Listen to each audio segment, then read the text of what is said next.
Պարոն Վահագն Ալեքսանյան ջան, բարև ձեզ, ո՞նց եք։ 7 ամիս է զանգում չեք պատասխանում, հուսով եմ լավ եք։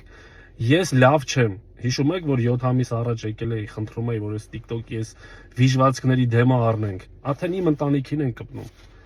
Ինչ անեմ, տեղն է գիտեմ, ձևն է գիտեմ, ձևերից մեկը։ Գնամ սպանեմ, գնամ նստեմ։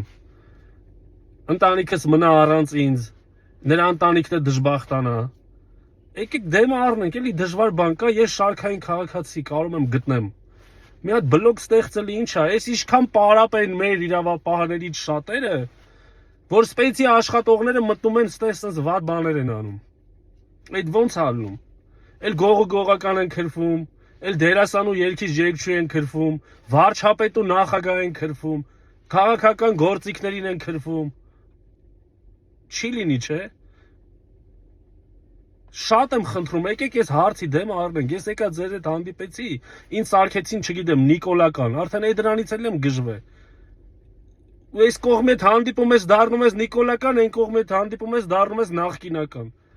Հիմա կարանք մեր ապագայի մասին խոսանք նախկիններով ու ներկաներով։ Կարանք ընենց անենք, չդառնանք մարդասպան կամ գիժ։ Ինչ այս երկրում նորմալ մարդը տեղ չունի։ Իհարկե ներողություն եմ խնդրում ժողովուրդ ջան, ես խոսալուց համար, բայց սրա իրավունքն էլ ունեմ։ Կարելի է ասել միակ մարդն եմ, միակ մարկանցից եմ, որ ես հարցը բարձրացնում եմ ու միշտ իմ վրա է մնում։ Չեմ ուզում ոչ մեկին վնաս տամ, չեմ ուզում։ Գիտեմ, սաղի տեղն է, գիտեմ։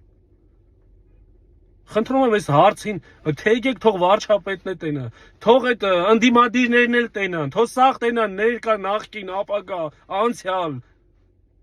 Թեգեք թոսախ տեսնեն։ Այս հարցը պետքա լուծվի։ Այս պիղծերին պետքա պատժել։ Հանրորեն բոլորին է ցույց տվեք, թող մյուսները տենան չանեն։ Հիմա մենք կրակնենք ընկե, որ մեր սրբությունը ատամներով ուզում ենք պահենք։